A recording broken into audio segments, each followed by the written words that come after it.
یو ضروري اعلان واورئ.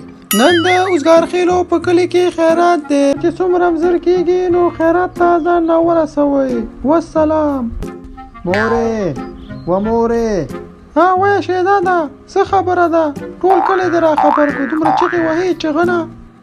مورې دا راته ووایه چې څه شی دې پخ کړی دی؟ ها ته بیا وږی شوی؟ ما خو الوګان پخ کړي دي. مورې تا له خو ما 50 ځلې ویلي دي چې د الوګان او کدوان به پخوه. تا نه ښه پته ده چې زه د بریانۍ ټاکو یم.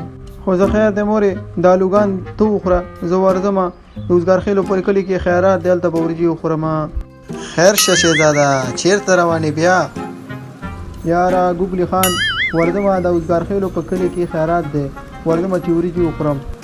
یاره شهزاده یو خو تا نه یو خیرات هم پاتې نه شو. ولې نه پاتې کېږي راشد خانه؟ بل ورځ هم 2 خیرات رانه پاتې شو.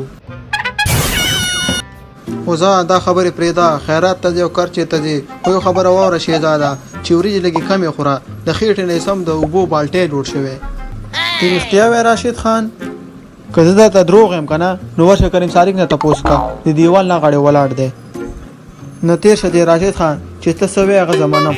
کریم صادق نه اوس څوک تپوس کوي، اوس به رانه چا خیرات ختم کړی لاړم درنه. وی الله وبخه یو چونډۍ نسوار دی خواره ډیکه کوي، یو څوک راولي خدایه چې یو چونډۍ نسوار تې واخله. وی یو زه یو کریم صادق دی، زه د وریجو لیونه یم هغه د نسوارو. السلام علیکم کریم صادقه. وعلیکم السلام. راکه یو چونډۍ نسوار. نشته یو چونډۍ نسوار. پرېږده د نسوار چېرته یې روان یمه د اوزګار خیلو په کلي کې خیرات دی، که ځې خو راځه. ښه ځم در سره، خو دا راته ووایه چې پکې پخ شوي دي. یاره کریم صادقه اعلان خو یې ډېر غټ و، خو ډېر شیونه به پکې پخ شوي فکر کوم. غوایان، چرګان، میښې، سنډاګان، اوښان هر څه پکې پخ شوي دي. نسوار پکې پخ شوي دي.